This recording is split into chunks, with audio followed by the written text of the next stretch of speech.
Hi everyone, welcome to the Idaho Authors Showcase.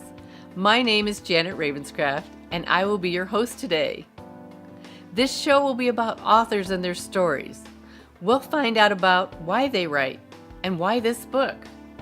And then how they write. Do they use a computer, a laptop? Are they longhand? Are they recording? When they write. Are they writing daily? Do they set a time? Maybe it's the middle of the night.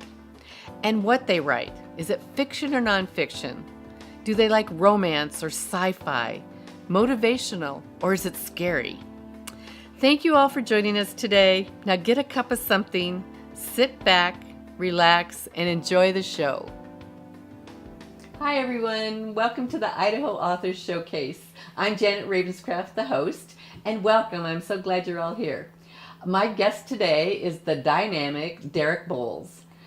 He is a CEO and founder, not only an author, but he's the CEO and founder of Stand Up America and Stand Beautiful. He has only an Idaho TV show on Boise TV 22.3, and so he has so many other things he's doing also, and I'll let him tell you all about that. So Derrick Boles, welcome to the show. I'm so glad you're here. Thank you for having me. I'm honored. I know. I love that you're here. So let's talk about your book, The Courage to Lead. So why this book and why now? You know, we live in an interesting time, and leadership is becoming a premium. And so part of why I wrote this book was, I felt like we needed to provide a blueprint for our young people. I felt like it could be used in educational settings. And then I knew that there was a business community that would be able to use the concepts because they're universal principles. So when I wrote the book, I was thinking about multiple audiences. And so it was inspired because I feel like there's a void in leadership. I agree. And you call it the 5 C's. So tell us a little bit about those 5 C's and how you came up with those. The courage to lead, the concept is leadership is a very difficult thing to not only do, but to maintain. And so you have to have some internal strength to be able to deal with the pressures. It's almost like if you were in a war, you would be going behind enemy lines, and you have to have courage to be out in front to make things happen and to move forward. And so I identified 5 key areas that could help a person move forward. And courage, obviously, is one. One of those big words. But also having character, meaning, being a person that's worthy of being followed, right? Serious, yes. Yeah, and so yes. The character was another one of the C's. And then we talk about this a lot, but it seems like we're losing it. Common sense. It's true. It's common. Right? Well, that is true because not everybody has common sense. Right. Not everybody does or uses common sense. And so it's interesting how the book is laid out. And so you think about common sense and then you tie that into critical thinking. And then the biggest one at the end is compassion. Right? We need to be able to love people and walk in their shoes and understand their vantage point. And so the 5 C's have multiple uses and can be, like I said, kind of bent into working with young people through people in business. I know. Now, this is also book 1 in a series. Yes. So what was that decision? How did you come up with that decision to, when you started writing, was it just too much? And you go, I'm going to have, or what was that thought process behind that? Well, there's just different components to leadership. And I wanted to be able to provide something that could be universal, but then I also wanted to be able to break it into specific audiences. And so as the series rolls out, there'll be a book specifically for educators. Okay. And so when you think about educators, they're leaders. They're working with young people. They are 30 kids in a room, open receptacles to information. And they have our children for a large part of the day. Our children spend more time with their educators than they do with anybody else for a span of period of time. Absolutely. Yeah. And so we want to make sure that we are providing tools and at least having content that can help educators improve their leadership. And so we'll break it down into each one of those spaces, including faith-based leaders. And so there's a huge component on leading from a spiritual perspective that I want to be able to share my insight and thoughts on. And so the series will go into different spaces. So do you know how many books of your series? Have you mapped that all out, or is it just you're just going to write until you're ready to move on to something else? Yeah, I don't have it. I'm not that organized, but I am going to just use the inspiration. So wherever the inspiration pours from, I'm going to give it my all. And then when it runs out, it runs out. So are you working on your second series yet, or? I am. I'm in the process of writing, and I'm focusing mostly on educators because that's the space that I feel like can have the greatest impact. And so I want to focus on educators, and then our young people is where I want to spend my time. On that side of it. And so what is your writing process? Because the audience likes to know, everybody wants to know, how do you write? Do you write daily? Do you use are you writing it out longhand? What's kind of your process? Tell us a little bit. So I have an office in my home, and that is my sanctuary where I can escape from the kids and the realities of life. I was going to say, Derrick has a family, a lovely wife, and 4 children, and so he has multiple people and things pulling on you. So and I just sometimes it's just when there's inspiration, when there was an experience or something that happened during the day, or even something that I heard somebody else say, I may go back and go into the office and just put it on paper. Okay. And I take, right now I'm taking all of my notes, and eventually I will collate them into a book. There you go. And so it's just concepts and ideas right now. Bolesisms. Bolesisms. Absolutely. Universal truths. Absolutely. I like that part. Well, and so putting them down, so do you put everything on laptop? Do you record anything? I mean, what's your best process? What do you like?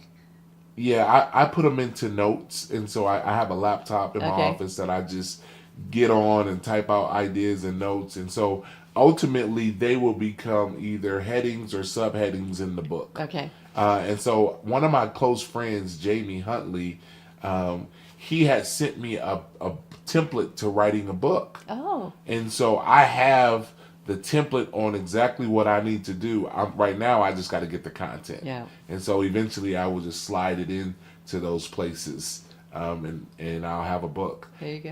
I worked with Amy Larson. Okay. And Amy not only can edit, but she can ghostwrite as well. Okay. And so if I get overwhelmed or if I can't finish, what she does is she will come to me and I can just talk to her, and she will record it and take my ideas and thoughts and turn them into chapters. So that's that's a part of the thing that people need to know if they want to write their own, that they don't always have to write their own book, that they can use a ghostwriter. And ghostwriters have been out there for hundreds of years helping people write books. Well, and the key with that is as long as they're communicating in your voice and how you would, it's a great resource to help you with time. Right. Because time is the biggest challenge when you're putting it together. Well, and that editing portion and that. So on your book, Courage to Lead, did you come up with your book cover? I did. I was going to say, how was that process for you? Mine was difficult, so that's why I asked people.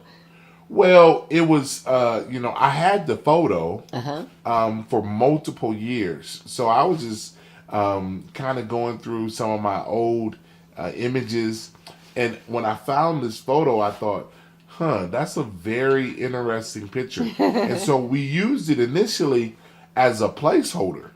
Oh, okay. Because we weren't sure which direction we were going to go. So we put it on there, and then we added the text. And the text was originally lime green because that's my favorite color. And so after we sent it out, the feedback was, it's kind of, the text needs to change. But the photo was very commanding, and it kind of communicated what the book was about. And so we stuck with the photo, and then we changed the text with the red in it because it had. I think there's some research to talk about power and what red communicates, and so we changed it to red specifically for that. And there you go. I was going to say there's a whole magic and marketing behind book covers, and I really believe, because I look at books and I think the book cover is what attracts people. So how do you feel about that as far as a marketing tool? Well, I feel like it has been a gift, even though we kind of accidentally fell into it. It has not only attracted people, but it's helped build the other brands that I'm associated with. Oh, So there now you go. people see this, and it's a Don't very know. recognizable photo, and so they recognize me, and they're Exactly. like, hey, I know you. I know that guy. Right? And I'm like, how? They're like, oh no, I read your book, and I'm like, okay. That's so cool. So yeah. Oh, that's great. All right, we're going to take a break, and we'll be back in a couple minutes. Thank you. Hi, everyone. Welcome back to the Idaho Authors Showcase. And my guest today is Derrick Boles. So, Derrick, tell me a little bit about, you've got lots of things going on. And so what are some of your other, I know you have Only in Idaho, which is also on our Boise TV 22.3. So tell us a little bit about that show. Only in Idaho is a unique show because we're highlighting people, places, businesses, and then we have a nonprofit component where we're highlighting nonprofits that need to be exposed and shown, what they bring to the table as far as resources. And so I have loved doing that show. I've met some unbelievable people, been some unbelievable places, and it's just a good, fun, entertaining show.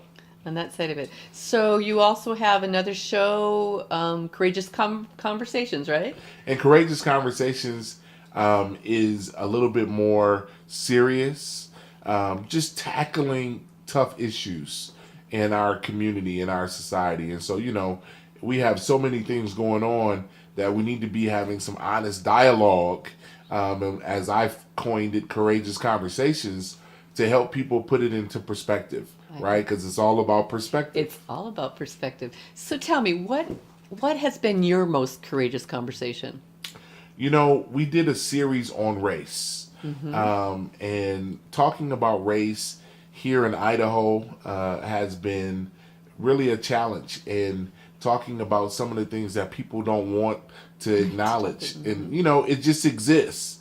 And so that's been one of the conversations that has challenged me the most because it's very personal, and I'm directly connected to it. But on the positive side, there are some great people in the state that are advocates who believe in diversity, who understand that we live in a global market, and trying to teach the next generation that our differences can create opportunities for us that otherwise wouldn't exist. And so that's a courageous conversation. And that would be yours. Absolutely. So it's been good. It's been good. And, I just think there's so much that this great state of Idaho has that we just don't highlight. And so I want to be an advocate and a catalyst to highlight some of those things.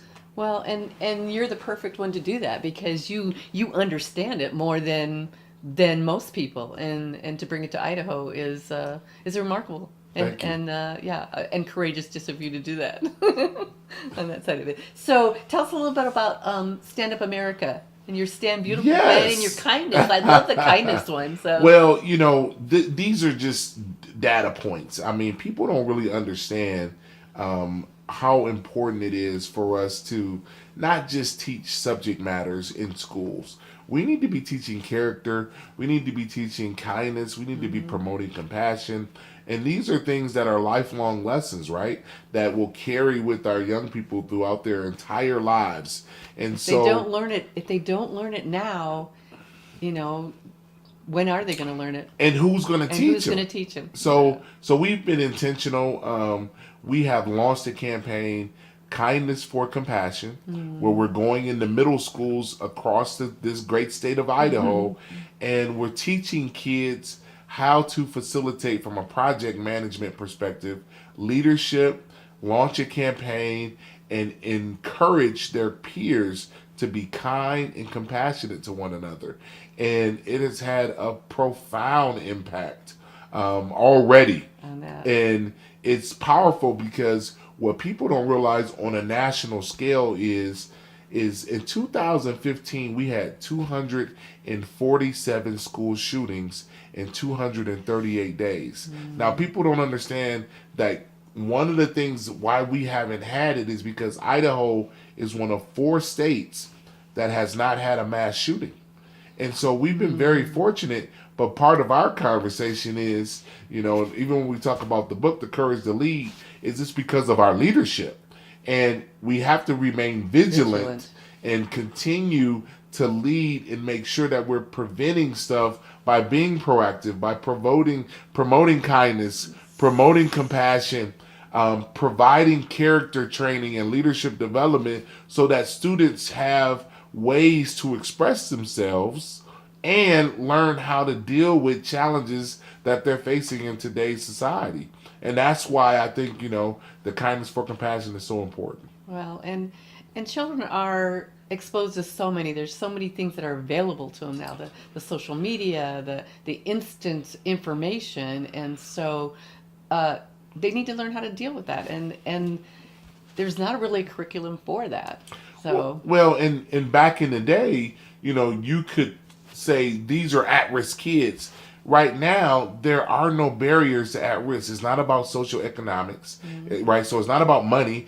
Kids who have money are at risk, right? So it's not about where you live anymore, the zip code, none of those things. It's the playing field has changed, and so we need to continue to change with what's happening with the world.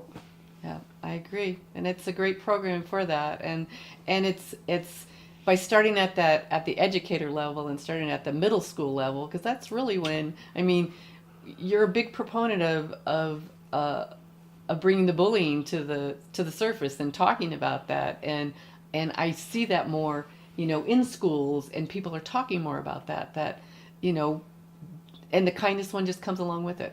So and we're one of another handful of states that have approved legislation to where our educators have to be trained on anti-bullying and prevention measures so that they can deal with it in schools. And so it's a big deal. Yeah. And you think about it from this perspective, my daughter is 14, but in 6 years she will be a young adult, contributing to society in some fashion. 6 years is a blink of an eye. And so we're being strategic by targeting middle schoolers because they will be the next generation of leaders. They are our leaders, and the better we train them at that younger age, the more focused we do it, then the better leaders they're going to be in the future on that side of it. I know. So as you're, we'll go back and talk a little bit about writing. Where do you get your ideas? I know this is a personal story. Sure. And so where do you get your ideas? I know you meet lots of people. And Well, what I've been able to do is really look at each experience just through life and pull educational lessons. I talk to my son right now who's 9, and we'll go to basketball games or we'll go watch something, and as soon as we finish, I'll ask him, "What did you learn?" there you go. And that's really the key for me as far as being a writer is concerned. I'm always asking myself, what did I learn? Like, what did I learn from that experience? Good or bad, right or wrong? What can I take from it and share, right, in a book that could be valuable to someone else? And so a lot of it comes from just real life experience. Real life experience. So do you have a favorite author? Somebody that you... I like influenced you. Dr. Wayne Dyer is one of my favorites. I just think his writing and his wisdom was just so ahead of his time, almost timeless. Timeless, yeah, he is. He truly is. And there are some leadership books out there that I have referred to. John Maxwell, Jim Collins, those type of authors have contributed to my growth and my journey. So I want to give them a shout out. Shout out. Well, and then you were an athlete, so you have coaches, I know, that were mentors and had a lot of influence on your life, and just your growing up. Yes. You have a wealth of stories and situations that you've been in. So The athletics is such a unique and profound experience. I like the term of it being a microcosm of life. And you think about playing sports and you think about life, and they're very similar, right? There's opposition, there's successes, there's championship moments, there's failures, and all those things are relative, right? They're all interconnected. And I just have had mentors and people in my life, and I love this time of the year. The March Madness, right? Because really, and this is what's funny, that's how life is. Life is March Madness, right? It's just craziness. Anything can happen. Anything is possible. You could win a title, or you could potentially lose in the first round. And it happens, and every year is different. So right. Yeah, my husband and daughter are big basketball fans, and they went to the Final Four last year because that was a lifelong dream, and their team was playing and had not lost the whole season until they got into the final. Kentucky. My husband was born and raised in Kentucky, and so we have lots of roots. But yeah, it's true, but it's a lifelong thing. It does. Absolutely. On that side of it. So let's just kind of wrap this up here. We're going to take a quick break, and we'll be right back. Thank you so much. Hi, everyone. Welcome back to the Idaho Authors Showcase with my guest, Derrick Boles.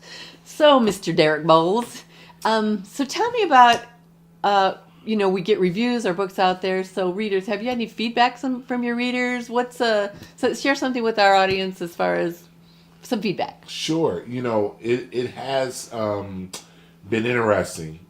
I've been able to connect with people from my past, from college, from high school, and the reviews and the feedback has been pretty powerful. Some people have even called emotional and wanted to talk about, or have written reviews where they've talked about how it's impacted their lives. And so right now there is a chain of people who are reading my book and they're signing it, and they're the same book. And right now it's at 87 people. That's amazing. And so the goal is 100 people, and they're going to send it to me. And so I'm pretty excited to get that type of feedback and feel like my book is making a difference. I mean, how cool is that? It's pretty cool. That's pretty dang cool. It's pretty cool. So at first I was like, "You're lying," but no, it's traveling around. It's like the traveling pair of jeans. There you go. So how are you? Because this is a personal story, and I get that. Did you get that vulnerability when you're getting ready to print of now my story's going to be out there, and what are people going to think? Or you know what? I just saw it as a way to serve, and I think that's why it's had such an impact, is because it's authentic, it's real. I'm vulnerable. I talk about my personal experiences, and people can relate. And I think that's what makes it, powerful, is that people can connect to it, and it's not protected or scripted or something that just is put out there for people to not consume. So I think there's something to be said about being authentic and being vulnerable. Well, and it's a true story. It's your story. It's kind of like when I was writing mine. It was like, you can put it out there. You can write whatever you want because it is your story, but it's how you tell it. And then, like you said, that vulnerability. I know I felt that little bit of, anxiety of like, now it's in print. Now, what are people going to think? Right. And will they like it? And so, like you said, that first review, you get like, oh, yes, it's okay. It's not, Right. It's all right. It is okay. It is okay. And so In that realm, what would be, what would be something that that you would want to share as far as, why you wrote, why you like to write? We talked about a little bit about, but give us a little bit more as far as where all that comes from. Right now, I actually teach a course under the Boles University brand, which talks about life, leadership, and legacy. And part of that is how we have this dash. It's when we're born, and then the dash in between is our lives, and then we die. And I just want my dash to have meant something. And part of the legacy piece is this is now something that will carry on long after I'm gone. True. And so will my series. And so, similar to Dr. Wayne Dyer, his legacy and his impact will touch people, and he doesn't have to be here. And so that's part of why the first book is such a big deal, but the series continues with the process. It does. It continues, and it's great. And like you said, getting that first one out there, and people know you now, and so it has an impact on that side of it. So what I'd like you to do now is kind of just think about this. But what do you want to share? What do you want to share with your readers, with the audience? Tell them about what was the best part of it? What was the worst part? What do you want to share with our audience? This is your chance. Well, I just want to thank all of the readers and all of the supporters for just being a part of my journey and engaging with me at such a personal level. I want to encourage you to, if you have a book inside, if you have something that's kind of been chirping, or you hear a little whisper, that you honor that and that you pursue it. Because I want to be honest, if you would have asked me 5, 10, 15 years ago if I would ever be an author, I probably would have said, probably not. But I've had that yearning, and I'm going to continue to listen to those chirps. And so I just want to encourage you to pursue a book, because if there's one inside of you, you need to get it out to the world. Absolutely. And everyone does have a story. We've had this conversation and I believe this, everyone has a story, and everyone can share that story. And with it being so much easier now to write your own story, and there's you can self-publish, and so there's so many other ways. So I hope you've enjoyed our show. I want to thank Derrick Boles again for joining us. I so much appreciate it. I appreciate our friendship. I appreciate all you do for the kids in the community, and I look forward to seeing you out and about our fair city of Boise. I know we'll share other things. So thank you all for joining us today, and I appreciate every one of you, and I hope you'll come back and join us again. Have a great day.